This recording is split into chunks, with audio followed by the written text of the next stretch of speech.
Craigaholic. Yo. Hey. Whoa, I need to get I just realized I better grab some headphones because I can barely hear you. Hold on a second. Okay.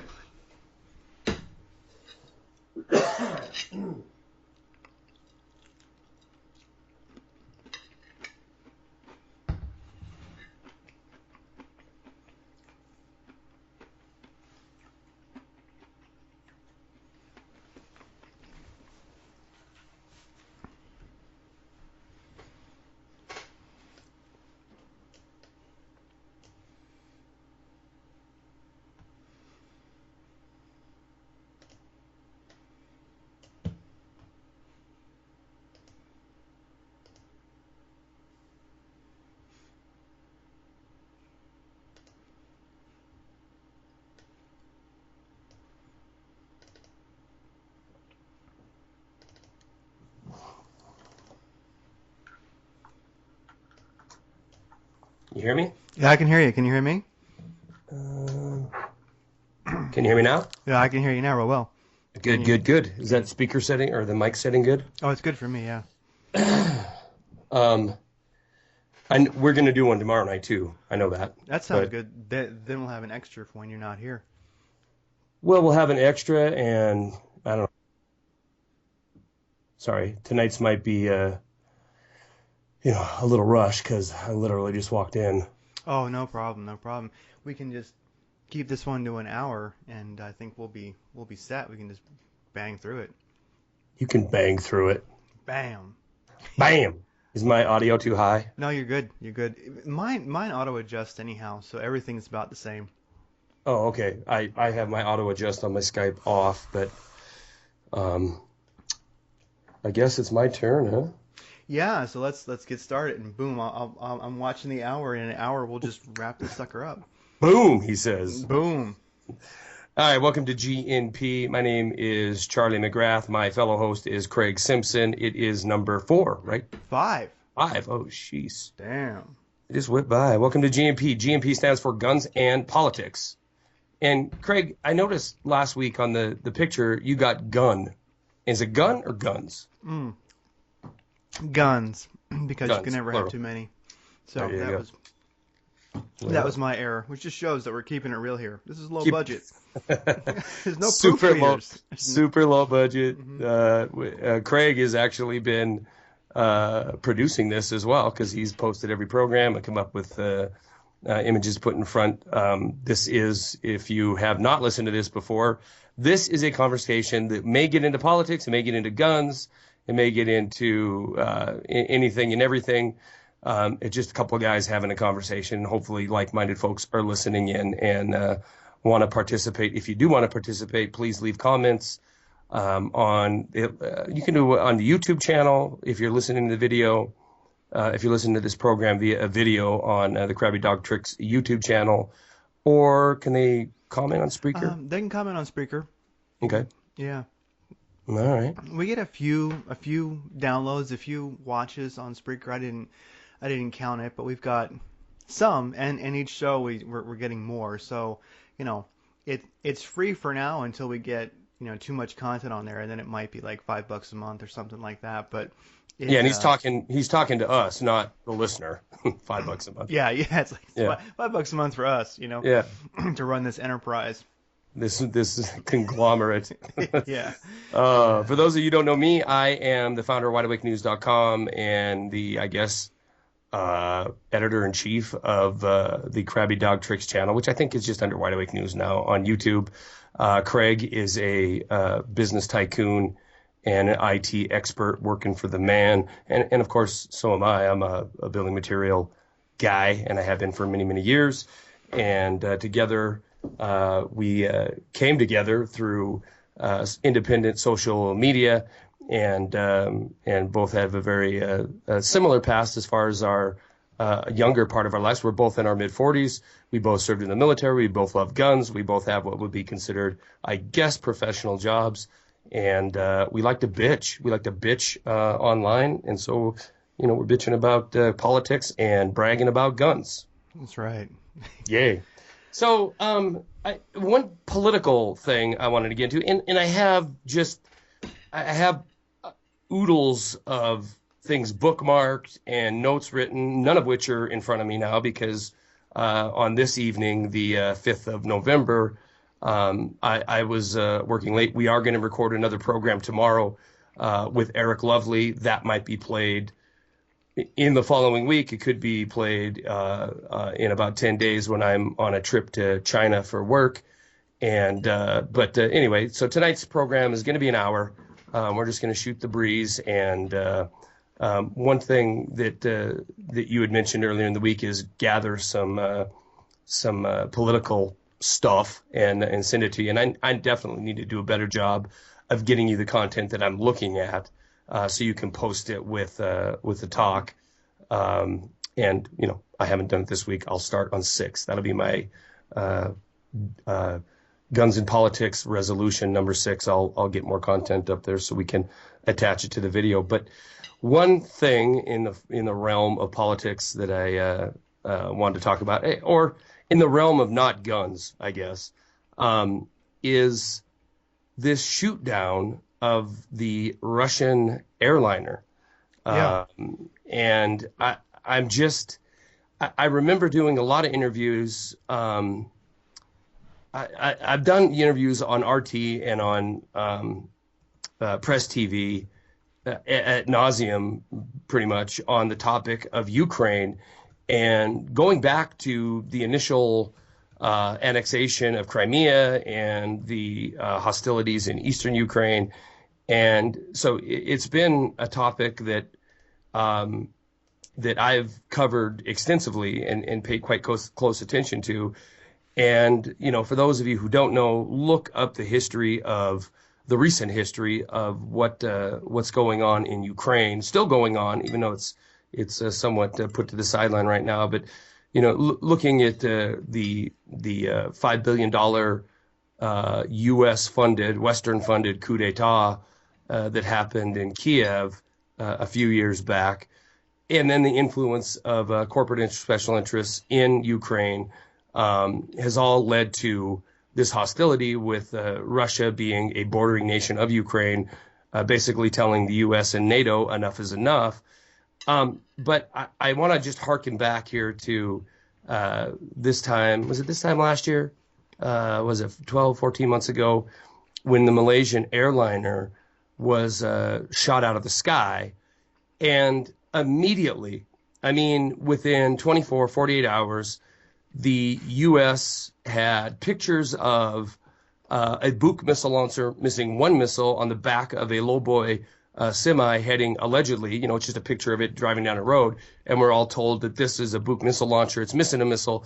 Obviously, it shot down this Malaysian airliner. And oh, by the way, it's in eastern Ukraine right now, crossing the border into Russia. And they had pretty much cut, edited, and canned the explanation, at least for Western consumption, of what happened with that Malaysian airliner. And the narrative in the West is Russia did it. They either did it directly by having Spetsnaz or other operators that were Russian working with Eastern Ukraine rebels, and they fired a Buk missile at it and blew it out of the sky, killing everybody on board. It never sat with me right from the instant it happened.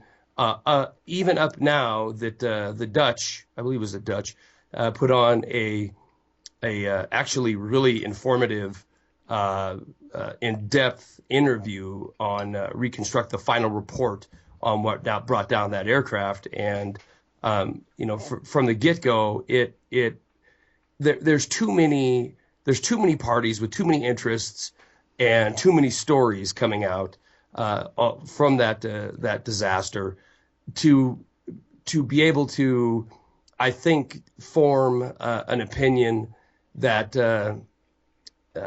sat well with me. Anyway, if you listen to the Russians, it was everything from a Ukraine to a NATO aircraft that downed that airliner. And again, if you listen to the West, it was Russia's fault, point blank. At the end of the day, unfortunately, a couple hundred innocent people were blown out of the sky and killed. But it really all came back to me, Craig, this week or this, past several days when the Russian airliner was knocked out of the sky. And here we are, several hours after the event, and we had theories, and it was a bomb. We think it was blown out of the sky. The West saw a heat plume happen right at the time the airplane went off the radar, and it just, to me, it seems like a kind of hitting beginning or hitting payback, if you will, or I don't know. The whole thing seems like we're presented with the program, and the explanation of this program will suit the means to an end. You know what I mean? So we could say the U.S. is now saying ISIS did it. They put a bomb on this plane, and Russia is still they're grabbing onto all kinds of different stories. But the fact of the matter is, this very well could be a tit for tat or a set staged event to show by the West to show the arrogance of Russia and what is the consequences of them being so aggressive inside of Syria against ISIS, ISIL, whoever the American-backed trained terrorist militia is that Russia is fighting. But the whole incident, again, it shows me the lengths that I believe the powers that be will go to. This is going to sound crazy to people who've not really thought this out, and I'm going to put that out there right now. This might sound insane to you, but we are being desensitized to the death of innocents, or at least non-combatants, almost on a quarterly basis. And if that sounds ridiculous, then just look back at some of our very recent history, and you'll see things that are shocking 10 years ago that don't even, barely make the news now. And we can look at events, economic events, political events that would have happened a decade ago that would have been, marching in the streets, people freaking out, demanding, the termination or the impeachment of entire administrations and disbanding Congress, to now where events occur where we just accept it as, this is normal. It's normal to not have any kind of a debt ceiling and to not really even talk about it in the establishment media other than to mention, hey, don't worry, we're going to eliminate pesky ceilings on these things so we can have a functioning government. And nobody raises an eyebrow anymore to this. Just 5 years ago, that was a battle. That was a topic of multiple interviews, multiple radio programs, multiple of my commentary videos, this fighting on the debt ceiling. Now, it's just a closed door behind the scenes 2 a.m. thing that nobody really even gives a crap about anyway. The same thing could be said for the collaboration or the melding of business and government, fascism. That in 2008, it was kind of a big deal when we did bailouts. Everybody was like, whoa, wait a minute, what's going on here? There were people, especially in the Tea Party, the then uncorrupted, co-op Tea Party, taking to the streets and protesting and saying, no, we're not doing this, to now where it's literally a means of economic development. That is what bailouts and government intervention and selling off of our financial future in order to make sure that markets are stable and make sure that the Dow Jones never has anything more than an absolutely technically perfect correction. And we just sit back and we're like, I guess this is normal now. So I find it very interesting that, God, I can never remember this guy's name. He's a Russian KGB agent, former KGB agent. Putin? No, just kidding. Well, you're not wrong. Yeah. Orlov anyway, whatever. in his video that I'll find and I'll get to you, Craig, so we can put it with this, but it's a fairly well-known video, especially in the independent media community. He talks about how you overthrow a country, and how you do it without firing a shot, and how the first thing he says in it is the initial agenda is to destabilize financially a nation. And this is the longest stage of a bloodless, well, I shouldn't say bloodless, a coup d'etat that happens without tanks rolling in the streets. And it is the longest portion, or it is the longest part of this coup, because it takes an entire generation to be immersed into a new normal. And Craig, this week, especially this week, watching this, all those kind of memories and thoughts came flooding back to me, that we have to be slowly turned to see what a new normal is. Although that acceleration, or I should say, the pace of it is accelerating, and we see the new normal brought to our attention, cultivated, developed, and unleashed onto us at record speed. No longer does it take 20 years, a complete generation, to convince a nation that your financial future is secondary to corporate financial future, because they are, in fact, the economy. No longer does it take 20 years to destabilize a country's economic base that way. Now we can do it in half that time.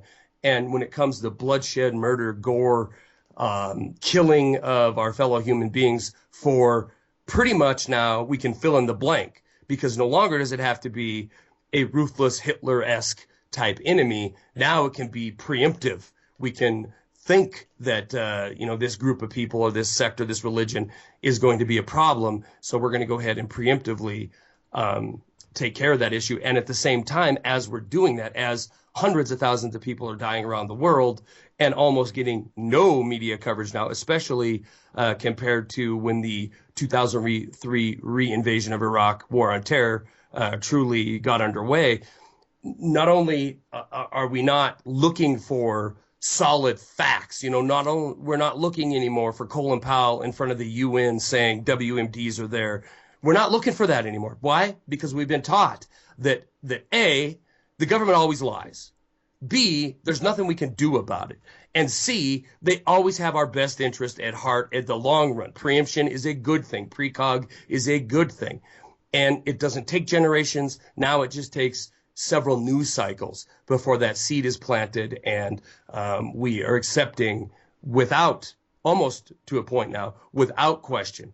And in case there is still those that are questioning out there, the government's taking care of that too, with the expansion of their authority to limit free speech, to limit any kind of thought that is going to be anti-government in nature. But I'm getting off track, but the whole point of it is, I see this airliner getting shot out of the air a year after this other airliner got shot out of the air, both of them in conflict areas, both of them with forces that the West has deemed to be terrorists. In the case of Ukraine, these rebels who are fighting the Western-backed government in Kiev. In the case of Syria, or in the case of Egypt, we have ISIS spreading its wings and starting to drop airplanes out of the air. Questions are not asked, other than peripheral AP written or UPI written questions, followed by a rinse and repeat by the establishment media. And for the most part, it's out of the news cycle within a week or two. So, even looking back just a short period ago, the Ukraine airliner comes out of the air, obviously happened in a conflict area, obviously happened outside of that aircraft, meaning outside of problems with the aircraft or problem with the flight crew. That plane was brought down, blown up, whatever. It was an exterior force that killed all those people. That stayed in the media for quite some time. But as we see this crisis, yet another crisis develop, another desensitizing event develop, we'll see it garner less and less attention, so that we can be shown and taught that this kind of thing is what we are expected to see and what we are expected to understand, and why we must sit back and watch our government turn into this murder machine around the planet, and why we must sacrifice so much of our blood and our treasure to get these scoundrels out of the way. And it doesn't matter if it's ISIS or it's Russia. They're all scoundrels. The media will paint them that way, or will be sold a bill of goods. And unfortunately, it is a bill of goods that's a lot easier to swallow for people as they are desensitized into this never-ending war on truth. Thoughts? Wow. Okay. Well, that's a lot of content. Okay. which is good. Let me see. Where do I start? Okay. So thoughts on that. Well, okay. It started with the shooting of the Russian airliner being shot down. So, and also referencing the uh, airliner that got shot down over the Ukraine that kind of got blamed on Russia, basically, at least by Yeah, the and Western media. And I, when I first noticed that in the media, which you couldn't miss, that airliner being shot down, I thought, look, if we look at that moment and then also use all the history until this moment, and you look at how Putin, Russia, and ultimately that would be China also, the BRIC nations, have been making a fool out of America, totally kicking our ass in Syria. I would just say Putin is an amazing chess player. I think he's. I mean, I'm not saying I want Putin to be president. I don't like him. I mean, he's an international gangster. Just running a country is one of the things he does wrong. I mean, so I'm not making him out to be a hero. But in recent affairs, he's been making a fool out of America, and I really think that he's a nationalist over there in Russia. I think he believes in the old Russia, and I think him and Stalin probably could have gotten along pretty well. And I look at it like, America owes Russia for how we screwed them over in Afghanistan, back in the day. I think that's still, I think that Putin holds that grudge. And so I think any chance they have to, like there was a story, I'll put it here in the notes, but I sent it over, and it's U.S. Special Forces deployed as human shields to salvage terror assets in Syria. Like when you were mentioning, there's nothing that the governments won't do anymore. Well, U.S. Special Forces being deployed as human shields to salvage terror assets in Syria. So mhm. basically, our guys that we want to keep going after Assad, which you got Russian troops on the ground, you got Chinese troops on the ground, you got Iranian troops on the ground.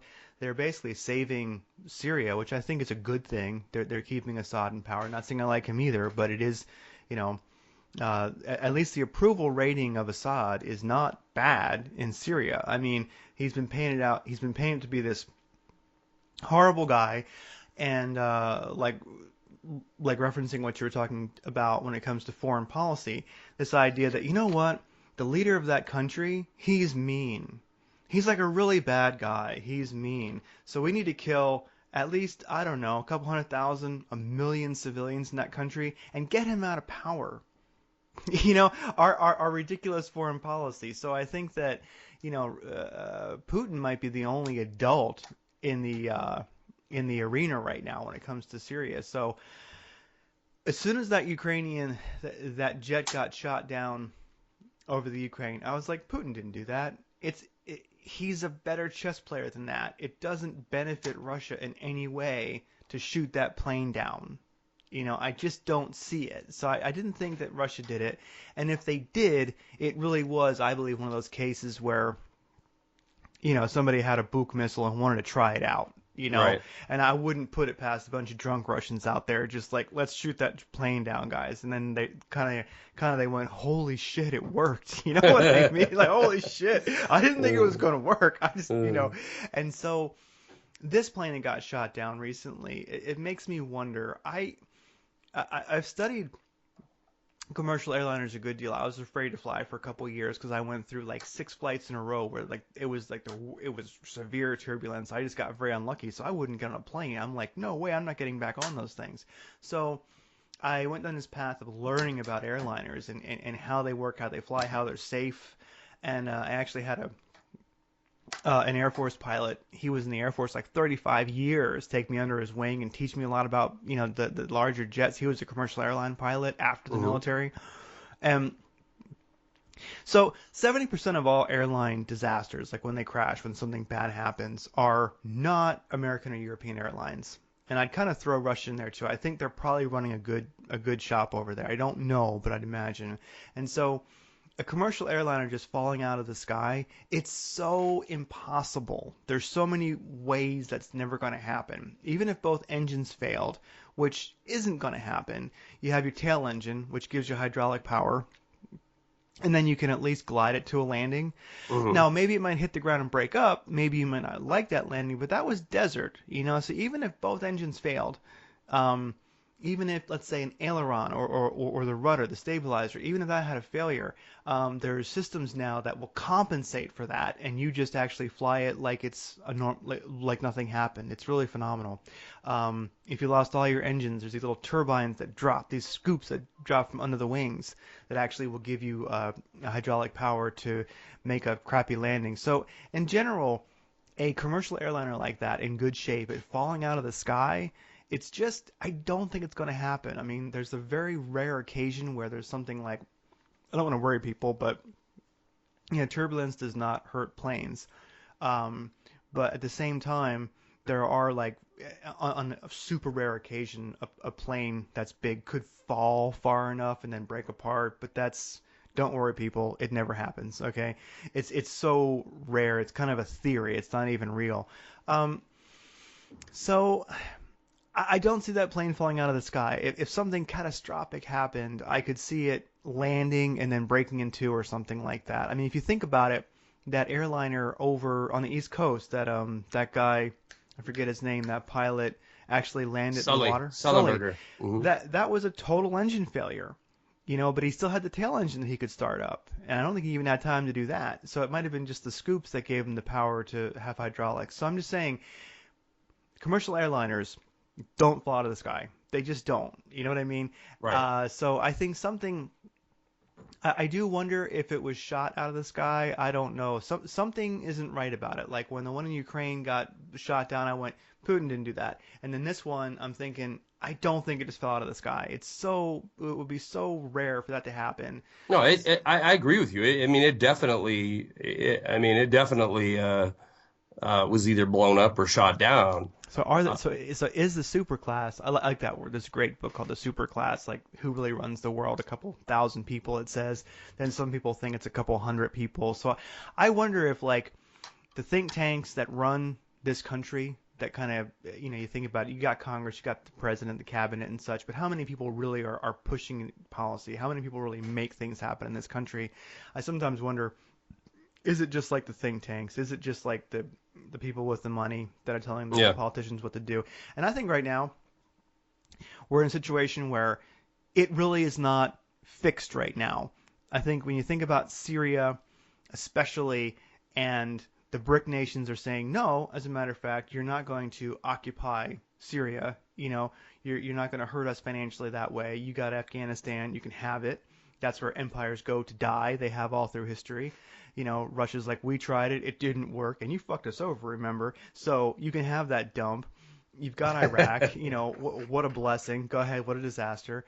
So I'm just thinking, what happens when Iraq says, hey, would you please come and help us, BRIC nations? China, Iran, Russia, would you please send your troops here, create a no-fly zone, and protect us from America? I look at it like it's not a fixed game right now, and I would say that the superclass, who really runs things, I think that they're desperate enough to do crazy shit right now. I really do. I think that this is not our first proxy war with Russia, but I think we're really getting deep because we're fighting a proxy war against China, against Russia, against Iran, right there in Syria, and I think that it's one of those things that actually kind of keeps me up a little bit because I look at, like I said, that one story, special forces as human shields, because we're putting our soldiers in front of and around what we would consider ISIS targets because they're going after Assad. So it's almost like, I mean, we're asking for trouble. You know what I mean? It's only a matter of time, and that since it's like the 5th of November, it's a good time to watch the movie V for Vendetta again. Remember the 5th of November when the two cops are sitting there, and one says, if your government was just totally lying and doing all these bad things, wouldn't you want to know? And he says, yes. And then he says, what do you think is going to happen? I remember this conversation, and he goes, well, I don't know, but I can guess. And that's when the cop shoots down the little girl who had the V mask on, and then the crowd of people kills him, and then it just goes wrong from there. I mean, how long until someone does something wrong in Syria? Like we put our special forces troops in with ISIS, and then somebody takes them out, and then I don't know. It's almost like how many egos are really involved? Like how much do our leaders really lead anything? I don't know. It's kind of weird. It so I agree with what you're saying. I'd also say there's the whole. I'll post it in notes here. The whole white helmets article, those two Right. long articles that I sent, like Hmm. how deep all this stuff goes. We always think it's Blackwater, Halliburton, but I never thought about how many NGOs are just are dirty. Yeah. It even makes me, and I gotta tell you, it's funny. It even makes me question the whole Doctors Without Borders episode we had recently, where we bombed a hospital where Doctors Without Borders are. Like, Several times. yeah, like, and now I found out in an article today that there was a helicopter gunship waiting outside, and as people ran out, they shot them down. So they shot doctors down and people who were running out of a hospital when it was being blown up. Which I guess is fine if they're bad guys, but well, they weren't. Um, so did they piss somebody off? Obviously they did, and it makes me wonder. Well, and if you read these articles on the White Helmet series, White Helmets, they're awesome. Um, like, uh, it, I think everything has gone crazy. How about that? I agree. Everything's gone crazy, and when it comes to crazy stories, like shooting down the Russian airliner, the thing is like most people, I think, who are smart at all, like if you're listening to this, you're elite. Trust me, you are. You're smart. You're smarter than other people. So if you're listening to this, um, your spidey senses, along with many other people's spidey senses, get they're tingling all the time. But Right. the problem is the stories are every day. You know what I mean? It's like, hey, look at this. Oh, my spidey senses are tingling. Hey, look at this. Oh, my spidey senses are tingling. Hey, look at this. My spidey senses are tingling. And that's only and that's only a slight little percent of what someone's going to see if they're like a mainstream media person watching MSNBC, Fox News. Well, if I was going to say you got a lot of tingling going on over there, but the average coworker. So everybody listen there. Let's assume you have a job. Your average coworker that isn't, we're going to call it awake. There is stuff every day, but it's so freaking canned and deliberate and identical. So if you're told something, Hitler was a master at this. You tell somebody something enough times, especially the bigger the lie, the better, and you say it over and over and over and over again, pretty soon it becomes the truth. And that is our media. That is the way we are perceptive of the world works. We are told something over and over and over and over again. It doesn't matter to CNN. It doesn't matter to Anderson Cooper that we have all the facts of the shoot down 7 minutes after it happened, and we're going to start repeating it over. Nobody asks the question of, well, wait a minute. How on earth did we get this information so fast? How is there, perfectly positioned satellites in orbit looking down, looking for a heat plume coming off this plane? These questions are left to the independent media. Then, as the independent media dares to question these, at the same time, you have establishment media looking at independent media, seeing a threat, and then deciding that has to be dealt with. So everybody in alternative media is a freaking lunatic. That's the narrative.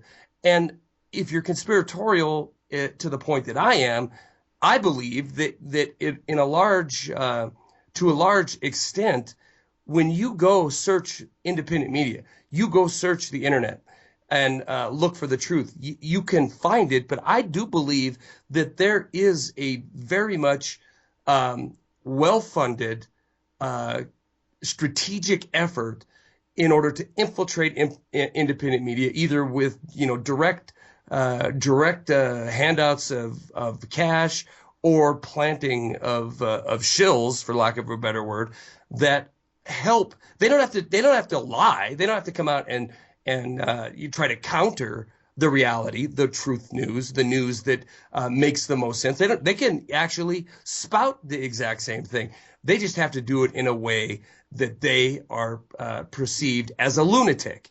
And then everybody in this segment gets, everybody in this genre gets labeled with that same nomenclature of a lunatic. And, I think one interesting example that I could give of that is obvious through the eyes of looking back at history is Ron Paul. Now, Ron Paul was a useful spokesperson when it was time to save all the banks that effed over this country and the planet purposefully when they decided that they were going to implode this economy and the global economy so that they could consolidate power and become government. They did what they did. We all know that.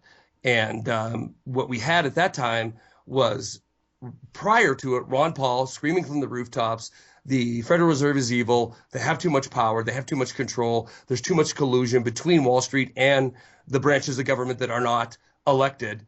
And it's going to sink this nation. Well, that message was labeled as a nut until it was time to use that individual. And they did successfully in 2008, 2009, in order to save our economy, scare the crap out of everybody, scare the crap out of the average person in this country by letting Ron Paul, Peter Schiff, Gerald Celente, make them mainstream, make them on the evening news programs, Fox and CNN and MSNBC, just up until they can scare the public enough. They can use this financial terror tactic enough in order to screw the nation over, and then they can pigeonhole these people right back where they were before. So Ron Paul, for a very short period of time, was looked at almost in a glowing light from the establishment media. Then immediately after legislation was written and passed, he was put back into the "you're a nut if you follow him" category. And so that's one example of how the pro fascist government regime, the pro fascist state plebes out there can get inside of independent media, get inside of the freedom movement and co-opt it. They don't have to do anything other than look like a nut. Because if they look like a nut, then all of a sudden, Craig, who I know is a very responsible individual, has a very good job, and is a like I said, a professional. He can be taken from somebody who the Republicans or the Democrats would tout and hail as this is one of our supporters into a nutbag because he happens to have a more freedom outlook, a free outlook on life in general, and a more, I'm going to say, libertarian perspective on personal individual freedom. So, yeah, I mean, so, is it far-fetched to assume this was tit for tat? Was, the Ukrainian deal a way for Russia to draw attention to the situation in Ukraine and say a fire shot across the bow of the West, people are going to die if you push this? Maybe is what we saw happen with the Russian airliner over the Middle East, the West saying, you know what, you push too hard at this hard line that Assad has to stay in power, and you're going to flex your muscle in the Middle East, people are going to die, or at least we're going to generate all kinds of will to help stop you. No, I agree. I think that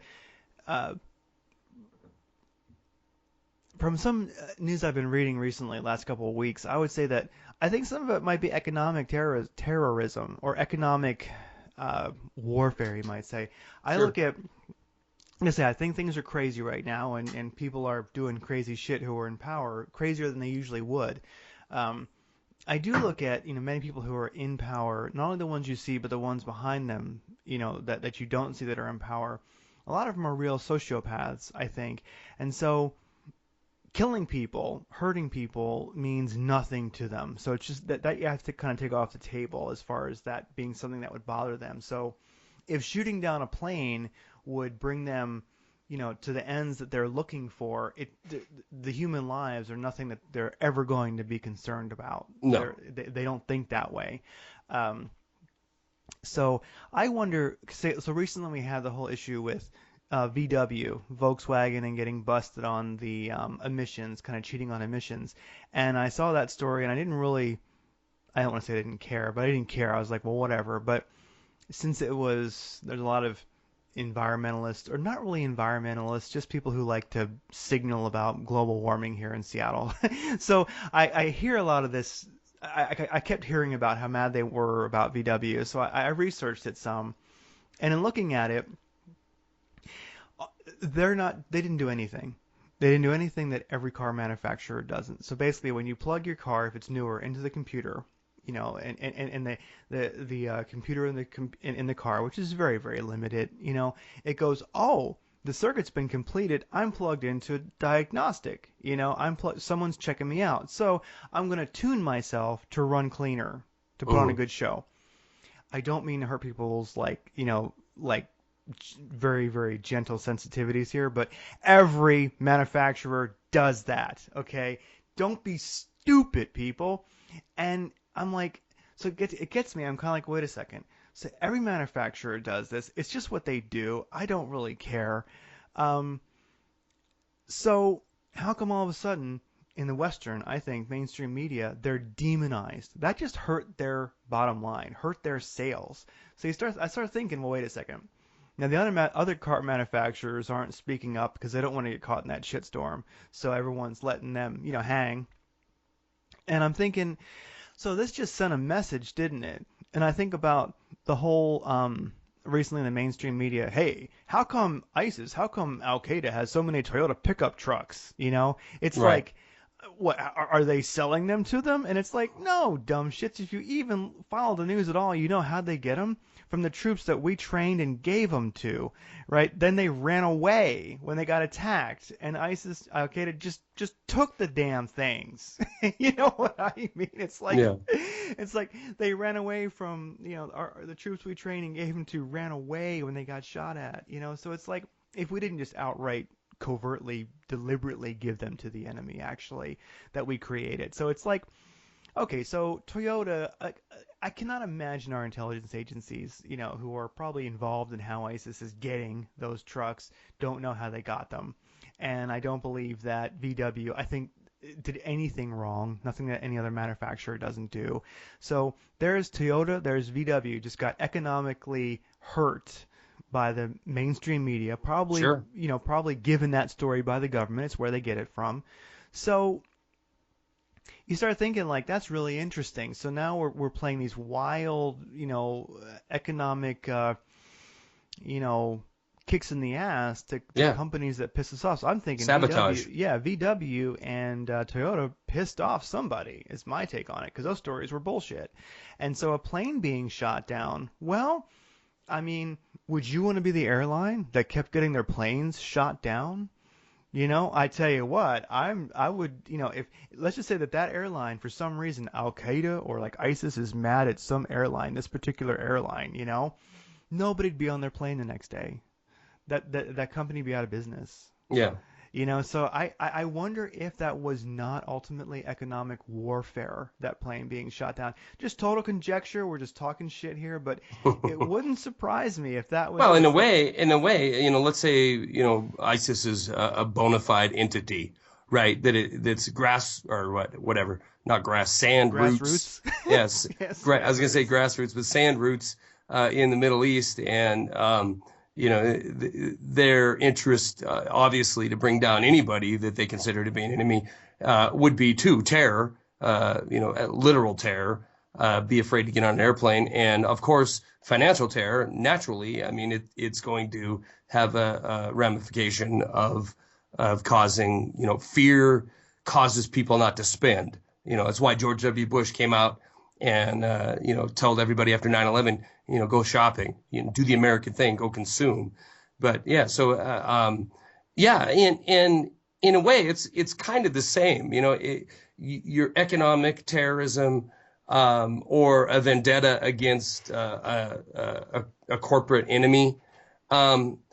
Yeah, I mean, sure, why not? And we see it all the time. And now with a tighter circle of who the folks that control the money is, and these are corporations. Make no mistake about it. Corporations control your central bank, regardless of where you're listening to this broadcast at. And if they had a desire or a need to eliminate competition or to otherwise put them in a bad light, absolutely they would have the ability to do that. But to take it just one step further, Craig, if you're a nation like the United States and you still have at this point it's limited, but at this point you still have a public to deal with as far as answering to for your actions. You do have to sell them and on wars, on continuation of wars, on passing NDAA 2016, which, by the way, just passed today. So in order to do that, you need to have a bunch of dead people once in a while. You need to remind the people that, hey, there's a threat out there, and by God, we better stay uber vigilant, and you better get a finger up your ass when you go to the airport, because if you don't, then the boogeyman's going to get you. And so for that reason, knocking a plane out of the sky on any given Sunday wouldn't surprise me one bit. It is a small sacrifice for the power elite to hold on to their control, their ever growing control. Oh, definitely. What about guns? We're talking Well, politics a we're lot. talking politics, so we can get to guns real easy. So, um, let's see, we're Indeed. 46 minutes in, so I thought I'd mention. So, Okay. guns, right? Bloomberg wastes millions in pushing gun control once again. So, it's a great story out there. I linked to it. But basically, it says, as the dust settled as the dust of yesterday's settle?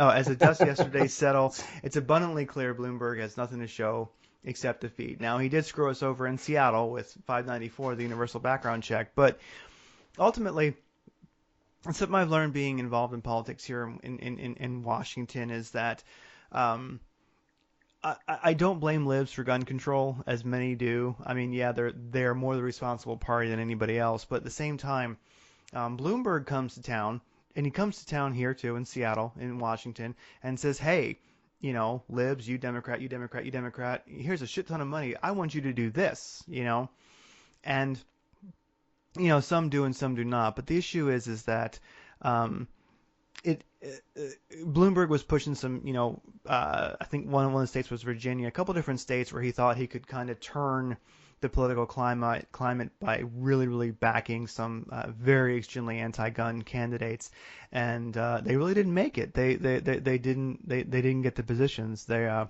didn't make the election.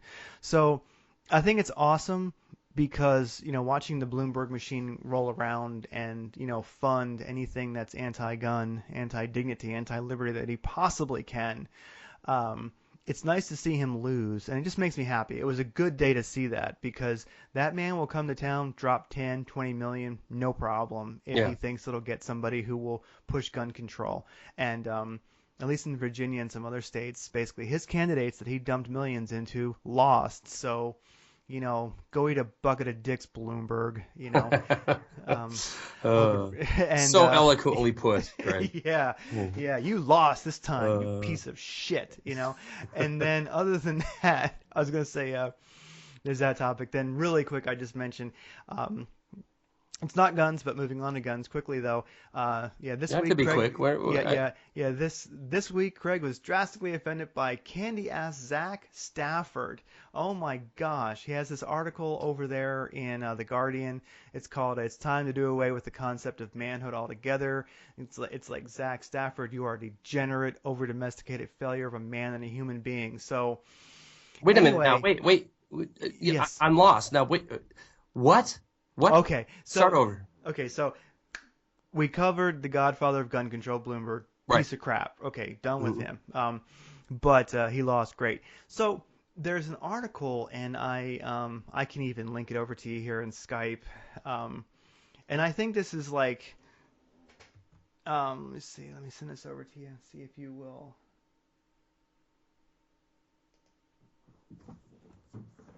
Yeah, take a look at that if it doesn't mess up your bandwidth. So it I'm definitely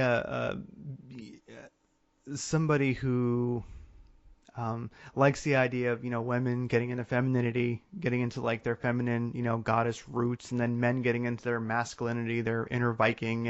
I like the two sexes figuring themselves out. I think it's a good thing. I'm not sexist. It's not that. But one of the things that bothers me that I see is just the demasculization. Men being kind of demasculinized, yes, in our society, and so this guy wrote this article in the Guardian that got some traction, got some views. Mostly, I think people who thought it was stupid, but it's about basically masculinity itself, being male itself, kind of being a crime, kind Yeah. of like the concept of like, well, white privilege, like, well, you're white, so microaggressions and Should we such. call it penis shame? We Yeah, have penis shame. exactly, Okay. exactly. Yeah. Yeah, I'm gonna read a little bit of this because I haven't seen this. I didn't it from what I've just glanced through here, it's disgusting. But let me read a paragraph or two if that's all right with you. Yeah, read it out loud, sure. Yeah, men are pretty. This is from the article. Now, men are pretty terrible people. They commit significantly more violent crimes, robberies, and assaults each year than women do, according to the Department of Justice. They are more likely to show anger in the workplace and be rewarded for it, while women are affected negatively for the same behavior. They even take up too much space on public transportation when manspreading. I could keep going. Men probably dominate all these terrible statistics because now and throughout history, they've dominated the world. But that doesn't give them a pass. They're still to blame, even if they don't know better. And it's high time their dominant position, their entitled ignorance, was questioned and dismantled. This is a manhood. This is a manhood in crisis trend story to match each one pondering whether women can have it all. But manhood isn't in crisis. It is the crisis. Still, last week, author and activist Kevin Powell published an essay on CNN where he announced yet again that manhood is in society's crosshairs and recommended a way to fix it. Powell, who recently released a memoir about his journey to manhood, wrote about spending time on a college campus working with Mayo College students to find a resolution to the endless rape allegations there. He asked a group of men to name important women in history, which they did, but when pressed on what those women did, the men really couldn't respond. This lack of actually knowing women's lives led Powell to the conclusion that if these men couldn't connect or care to immediately know about women's lives, they weren't able to respect them enough not to perpetrate violence acts against their bodies. This is, Craig, this is ridiculously offensive.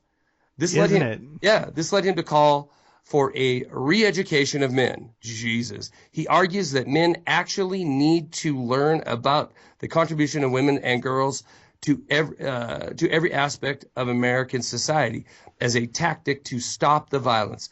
They need to learn that there is more to women than a reproductive system. Oh my God.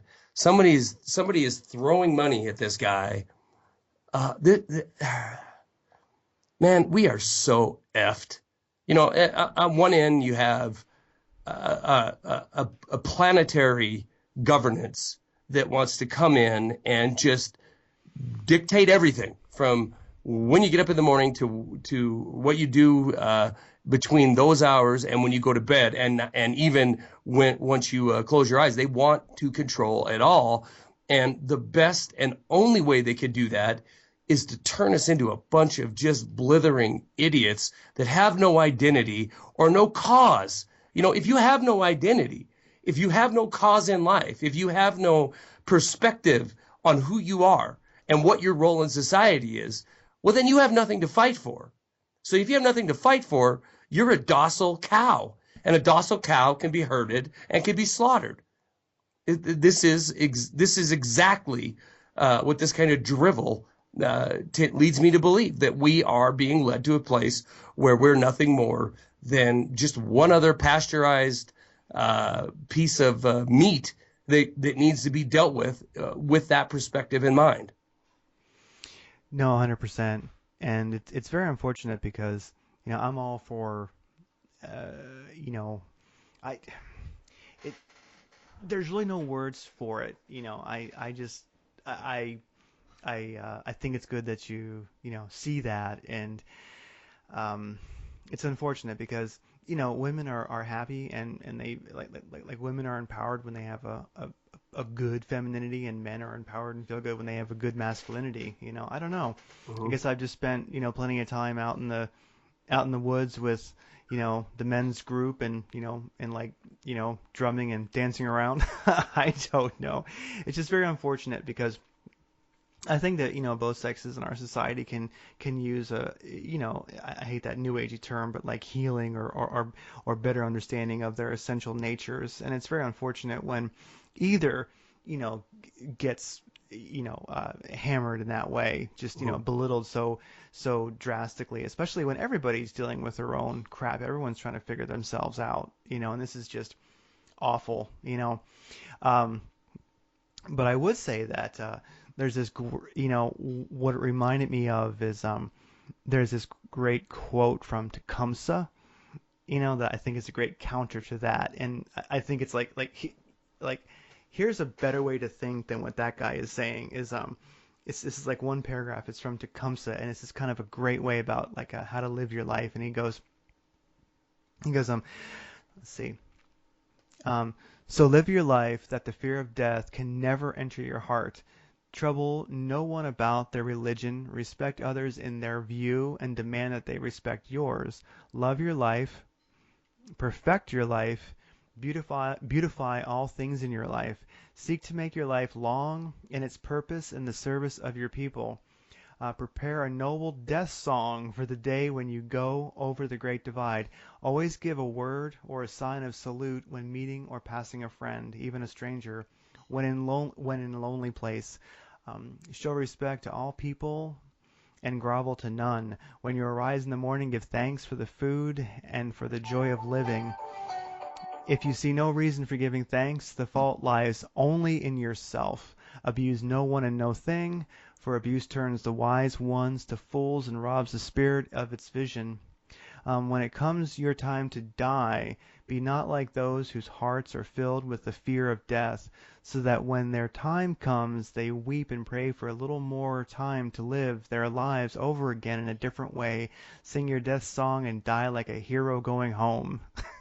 There you I go. like, yeah, very nice. That would be my response. What that like how live your life with some um fortitude. You know. Yeah, yeah. I mean, I don't know. This piece of filth Shit.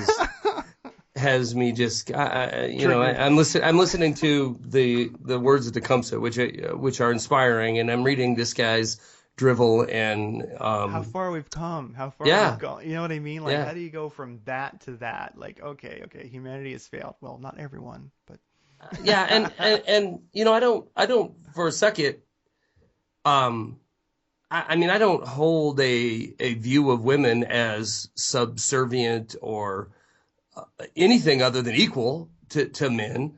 But the notion that we're going to be the same, that all we need to do is act like not men, and we will all be the same. We'll be a unisex, we'll be just a blank page that is indescript and is genderless is absolutely, first of all, it's a world I don't want to live in. I seriously don't.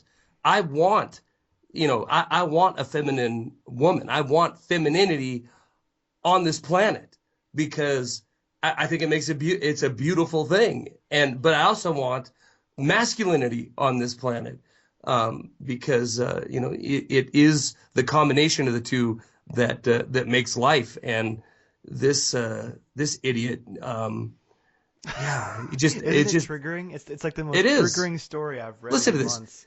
We listen to this. We see this violence from the bar fights over small issues to the violence that breaks out on a street when men are denied by a woman they catcall. We've seen this recently with the high rate of reported transgender murders in the U.S. The number sits at 22 so far this year, according to the Anti-Violence Project. Many times, be afraid if you got a penis, they're coming after it. Many times, my reporting has shown these women are murdered not for being transgender, but this is it, cowardly men. You did it, and here's why. They're not murdered because they're transgender, but because their male lover fears being found out, fear their masculinity being called into question. Are you kidding me? So this this guy is now saying that these women are murdered because men want to uphold and their image of being masculine. This is just beyond even talking about. Yeah, so I thought I just thought it was an awesome story. I mean, it got it got some traction as far as views. I know it got mentioned here and there, but I think mostly it was, I'm hoping that mostly the traffic or note it got was just people, like with our opinion about it. Is that why I see in the gym now? I see more guys on treadmills and ellipticals and more ladies lifting weights than I ever did before. It seems like it's like a role reversal You because know, they got to protect themselves because these shamed. these evil men, all they want to do is beat women. That's all they want to do. That's all we think about. Sitting at home thinking about, ooh, how can I attack? How can I beat a woman? How can I assert my masculinity? Yeah, and I'm like, who are these people? Because I mean, I don't really know any. I never have. Maybe one in my entire life have I known a guy like that. You know, Well, there's and he idiots. wasn't even that bad, really. I mean, he wasn't like a violent type. He just, Yeah. it was more he thought such things, but I don't think he really, like I say, I only have ever known one guy I think who have even thought that way. Well, let's face it. I mean, there's stupidity, and it doesn't matter if you're, what's between your legs. There's stupidity on either side of that equation, and yeah, there's unfortunate people in the world, but to assert that with all the crap going on in the world, right? With the world being in the condition it's in, and the quest for personal independence, sovereignty, and freedom being in the crosshairs to sit back and be consumed by this. Honest to God, you'd be far better off being consumed by soccer or football. This is in the Guardian, so I'm going to say soccer. Consumed by soccer or gladiator games than you would be to be consumed by this cause, by this fight. Go after masculinity. But Yeah, I'm like it's one of the few articles where I'd say, you know what, actually just watching a football game would yeah, would be better for you. I think I would rather, go ahead and castrate myself with a rubber mallet than I would, listen to any more of this guy's garbage.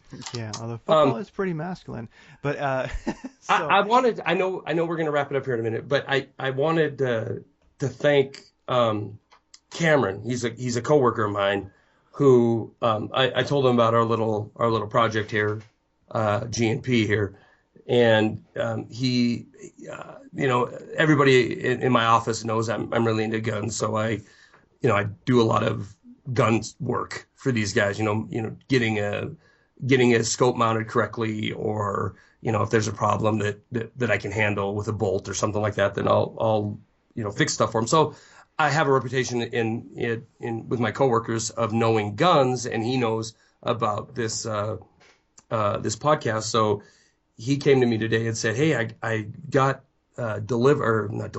inherited this kind of cool gun," and he told me about it. And what first piqued my interest when he was talking about it, first of all, he said it was a Savage, and then he said it was a 250. And I knew instantly what he meant was a Savage 250, which was a cartridge that came out first developed in 1915. And I've read about this cartridge before and thought it was really really kind of a cool story behind it. So I asked him, to let me see the gun, and he did, and he let me take it home. And in fact, I have it sitting right here. And what it is, it's a Model 19 or Model 70 Winchester, chambered in 250 Savage, and just really cool. I mean, the cartridge was developed in 1915.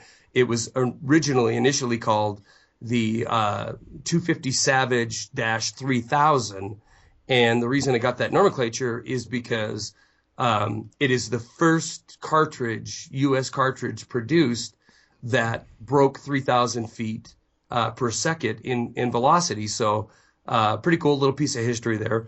The gun is it's a little worn and tattered, so I checked out the serial number, and this gun was made in one side told me 1940, another one told me 1947. So let's assume it was World War II era, and it kind of looks like it, but just a really cool gun. The Winchester Model 70, tried and true, Mauser action bolt and chambered in this 250 Savage would be, I guess, a gun I would want, except I don't really want to pay $2 a round for 250 Savage ammo, but it would be a cool one to have and to shoot. And so Winchester Model 70, chambered in 250. 250 Savage, yeah, 250 Savage 3000. And I could probably send you a picture of it. Send me a picture of that. Yeah. So Yeah. Two Model 70 Savage, 250 Savage chamber, or 250 Savage 3000 was the cartridge. And in fact, this gun is still old enough that they put that, they scrolled that into the barrel, made in let's say 45.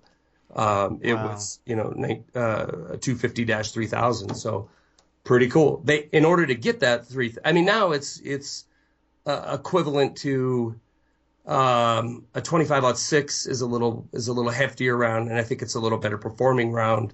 But prior to that, it was a pretty impressive round, 3,000 feet a second. But they had to load it with an 87 grain bullet, and the inventor of the round, Charles Newton was his name.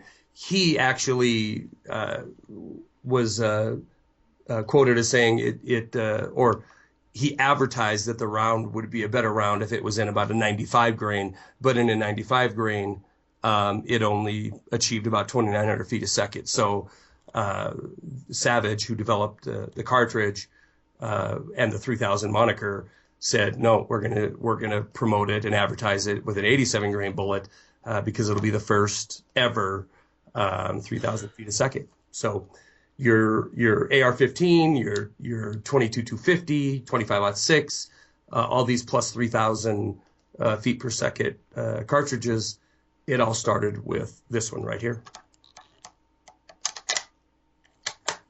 Wow, that is amazing. Oh, it's amazing. It's kind of cool. No, it's great. I mean, I like the history. I can see the two. I actually found a picture of The 250. A very cool old box of let's see. Let me send it over to you. Yeah, I found a very cool looking box of that ammo. That's kind of cool. 87 grain. That's like slightly larger than 5.56, but certainly not quite 7.62. Interesting size. Yeah. Wow. Back when people were like really being creative. That is cool. Yeah. So send me a picture of that. I will do it. I'll take a picture of it right afterward, and what I was thinking of this. That's awesome. I like it. And then that'd be a cool round to shoot. I hope you get to go out and try that thing out, because that would be something I know I'd have interest in. That'd be an awesome deer hunting round, wouldn't it? It would. Yeah, I think it would be a fantastic deer round and smaller. I don't know. Maybe you could do something bigger, but 87 grain bullet. Yeah, I think you're I think deer is about as big as you want to go Yeah, with it, but with a soft point. Boom, yep. you got it. Yep. Yeah, and what I was thinking about this week actually, it's funny was the M14. Hmm. It's like right now there's so many surplus rifles that are popular, like the Mosin, the SKS, and such. And of course, there's always like the M1 Garand, but they cost a fortune if you can even get a hold of one. But I was just thinking about the M14. I mean, that was what that came out in 19. It was standard issue in the U.S. military from 1959 to 1970, Hmm. and it's still used today. And the reason I was thinking about it was um, there's this guy he wrote. Oh, what's his name? He wrote active. He was in that movie Active Valor. Oh, what's his name? Anyway, he's a No. Navy SEAL, and the, it's one of the few movies where actually like soldiers were in the movie, and it's this movie called Active Valor. It's Mm. about SEALs, and I remember. I remember it advertised. I never saw the movie though. yeah, and he wrote a book too about SEAL life and such. And I was reading that. Not that I'm a huge SEAL fan per se. It's just that I mean they are badass, but um, I was checking that out, and he's talking about how um, and he's been in conflicts all over the world, and he was actually saying how his favorite rifle. Um, and I guess basically these guys have a choice of whatever they want, and Hmm. his favorite fighting rifle, and this is coming from a guy who fights, you know Right. what I mean? It's not just conjecture, it's like um was the M14, you know? Did he give specifics other than just he liked Uh it? he liked it. He was saying that I guess he had the M4, which they Hmm. usually have, and he says he carried that, but he actually preferred and he did carry an M14, quite often. Now I imagine that the M14s the SEALs have are probably probably have a composite stock and they're probably somewhat tactical, etc. Yeah. But I guess I guess for one thing he liked the 7.62 by so I guess he liked the 7.62 at 51, basically the 308 Winchester round, Hmm.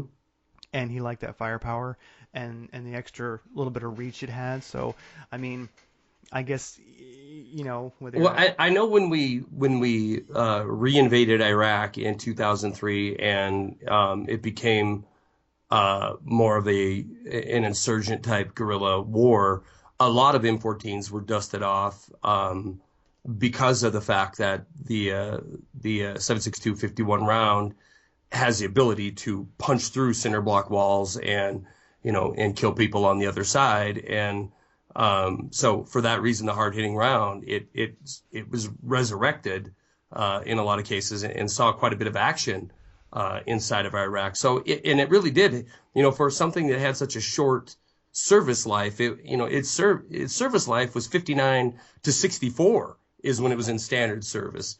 And then 15 50 to present, 59 to present in limited use. But um, the actual service life of it was the shortest of any military rifle, and just the fact that it's hung around is, I think, 100% due to the fact that it has such a heavy hitting round. It has the Garand style action, which was, obviously a proven system. I've picked a few of them up. I've fired a few of them. I've never fired a fully automatic. But I don't know. I think they're neat. You could look at that. Was it the SOCOM rifle that is just stupid expensive? I mean, which is an M14 platform and cool, but I don't know. I just never. Every time I've picked one up, I've thought, wow, this thing is ridiculously heavy, and I think it's about 11 pounds with a magazine in it. So yeah, so I'm not sure if it's really practical or if I really like one or not, but it was just hearing this guy. I could find his info, but what's that? Let's Google that. Active Valor. What act of Valor? That movie was who was in that movie? Active Valor. Yeah. Um, so I'm. there's a movie, Active Valor, and what's neat about so also something I think was neat this week was I haven't seen it, but I want to watch it. And in this movie, Act of Valor, it's all actual Navy SEALs who uh, acted in this movie. Hmm. And all the stories were basically stories from these guys, and it was made back in, I guess, February of 2012. So, I mean, I have extremely mixed emotions about anyone being in the military at all. I wouldn't suggest it, but SEALs are badass. I don't know if they're really, fighting for anything good, but still, it doesn't mean that their acts of valor are any less. Yeah. And so I kind of wanted to watch this because I It thought, bothers me to no end yeah, that um, that we've taken as a society, there's such a lure to commercialize that, because I think they're more badass when there's mystique about them, a fighting force that doesn't ask for attention nor accept it. And we've really seen a lot of that change in the last decade, where movies are made and, with actual, like in this case, actual SEALs as stars or, direct screenplays from their personal stories. I think it glorifies a situation that's really effed up. it's And, tough, yeah, because yeah. yeah, I actually, so this guy, I agree, and actually, so I saw this guy on Meat Eater. It's a hunting TV show, and the guy's name is Rourke Denver, and he wrote a book called Damn Few: Making of the Modern SEAL Warrior, and that I actually listened to that on Audible. I just thought he was a cool character. Hmm. So, it's sometimes it's hard for me to relate because I'm not quite that machismo. I'm not like an alpha man. I'm more probably like a beta male. I don't need to win everything. Yeah. But it was interesting, and so he writes about that, and he writes about the being so these SEALs that were involved, they thought, well, someone's going to make a movie about SEALs because they had come to the movie producers had come and said we want to make a movie, Hmm. and they really didn't want to do it at all, these guys, but they were like, someone's going to do it better us than anybody else. And so anyway, Rourke Denver, it's a cool book, Damn Few: Making of the Modern SEAL Warrior, if you want to read about extreme alpha males, which Yeah. I'm not making fun of. I just I admire them, but Haven't we learned that masculinity is the devil? Haven't we learned that in this program? well, these guys are definitely like high priests then. All Yeah, right, so and here, then go good. ahead. Oh yeah, and so anyway, the movie Act of Valor, kind of interesting, might be worth checking out. I'm gonna find somewhere to watch, well, somewhere to stream that. Maybe iTunes has it or something. But it's a real movie about SEALs, about stories that really happened. Of course, somewhat abstracted. They don't want to give away too much, but it's all in the course of one movie. I guess basically 7 acts of valor that really happened. Um, and all the actors, not actors, they're actual SEALs. I thought that was kind of cool.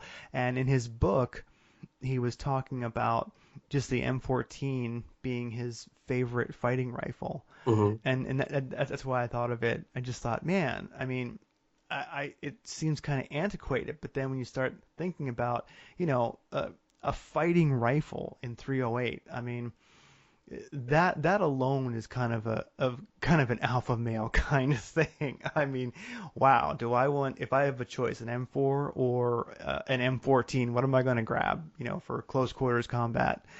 Uh, I don't know. I admire the man who has a choice and prefers the M14. That's pretty tough. Yeah. I don't know. I mean, I've Or is you it know, just too alpha male? Is it just so no, alpha male that it no, doesn't make sense? no, but I guess if I'm going bigger's better, then 308 it's a capable round. It's a 30 caliber round, but why not just go for a Garand?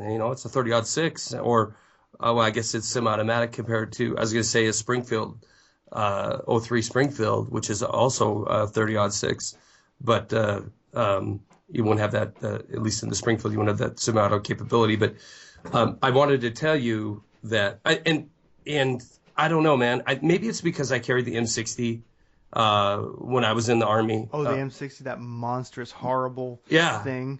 Yeah. yeah, and it was. Yeah, I didn't carry it full time. My weapon was an M16 or M203, which is the M16 with a grenade launcher Yep. on the bottom of it. But we did several exercises where I volunteered to be the 60 gunner, and you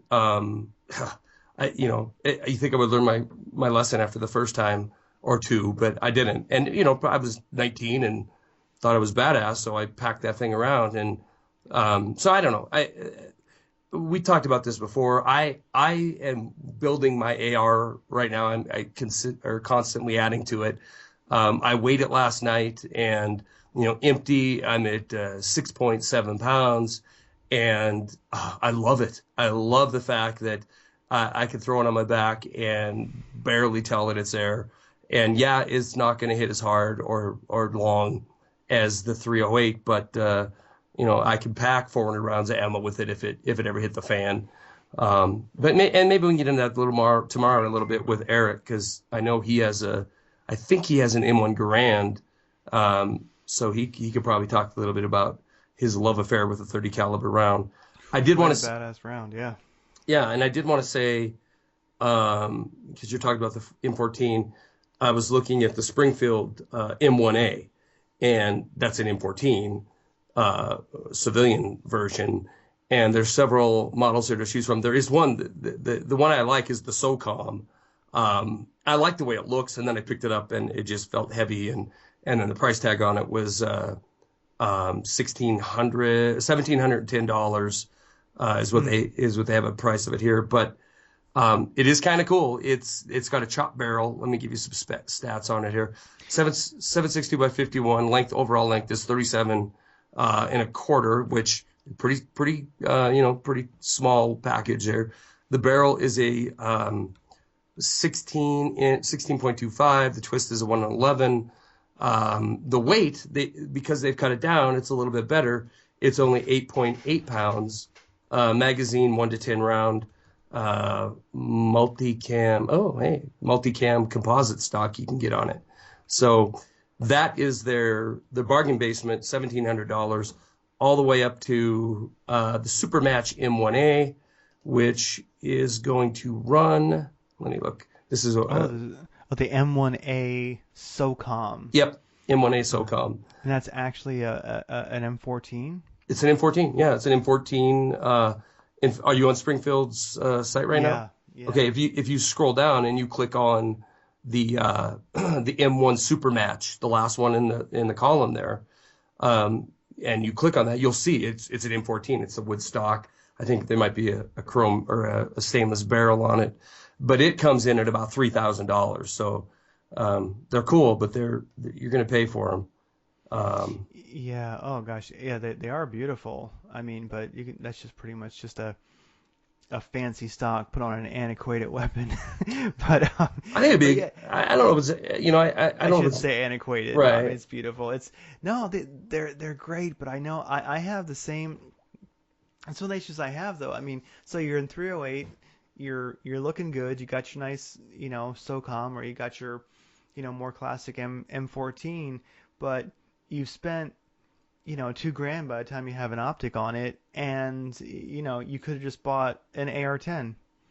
Yeah. And you'd have probably a better rifle. Probably, I'm guessing. I don't know. I don't know how it could be not considered, because it's maybe DI, direct gas impingement, versus a gas piston that the M14 would have. But other than that, I think.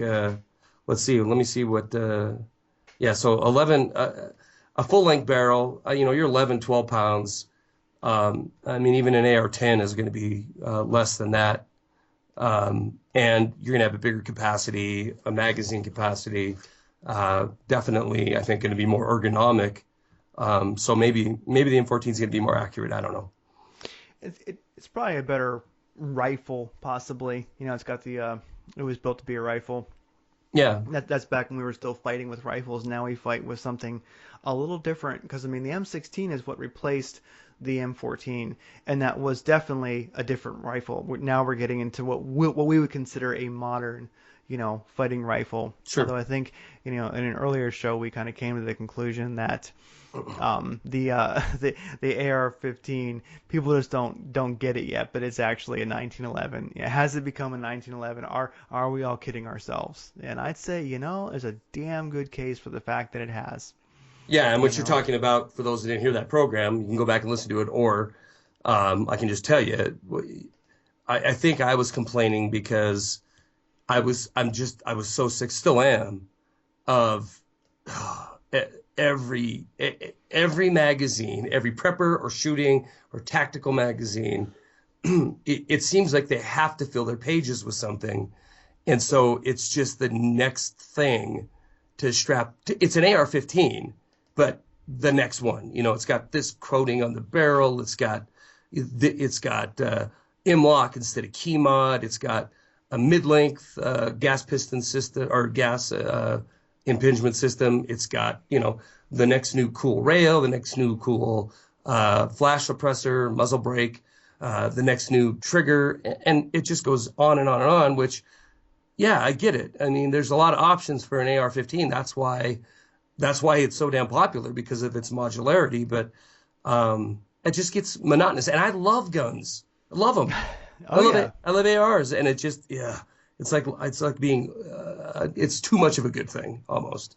Oh, I understand, because it'll be like, now we've got this forward hand grip, and we're using this barrel with rather than 1 and 7, it's 1 and like 3/8 or something, and now it's truly now you can really operate. Like, Yeah, let your operator be unleashed. Get it's like spend another like $3,000 to upgrade your 1911, which will still yeah, be a friggin' 1911. I don't care what you've done to yeah. it. It's yeah, great.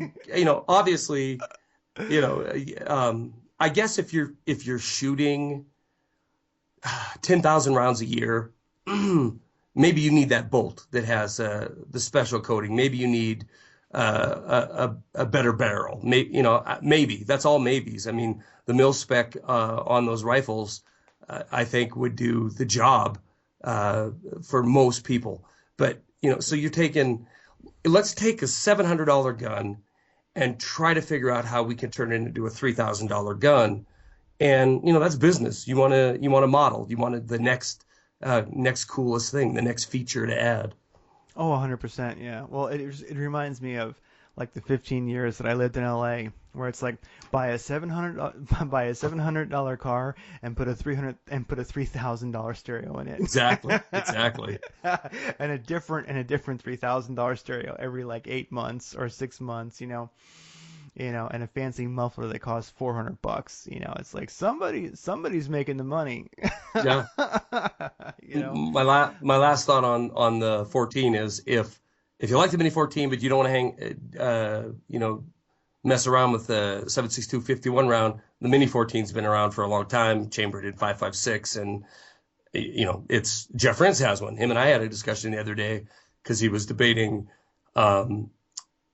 getting an AR, and he's got a Mini 14, and the conversation led to a debate: AR versus 5.5 or versus a Mini 14. And for civilian purposes, they both do the same thing. They're both semi-automatic. They both can have a 20, 30 round magazine in them, and the Mini 14 kind of looks more like a rifle, so it might get less scrutiny if you're trying to keep it somewhat civilian looking, I guess, and get away from the stigma of, oh, great, another guy with a black rifle.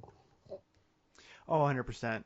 I mean, but then again, like when I've considered, like hunting with an AK-47, I Hmm. mean, you put a 10-round magazine in that thing, it looks like a rifle. Yeah. I mean, it really does. So you can play anything down. I mean, I think that the rifle that I think is going to stand out, unlike many, is going to be the AR platform, just because it has that look. But then again, if you don't have the handle on the top, that kind of sight, if it's flat, Hmm. and didn't have and it had a 10-round magazine, I mean, you can, I don't know why you do this, but you could always put a stock on it. Doesn't have a pistol grip. Nobody'd know.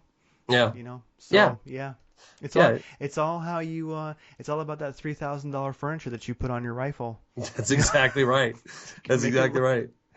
you can Make pimp it it. out however you want. You know why? You know why people want that? Because they see a lot of movies starring Navy SEALs and they want to have the same cool crap they have.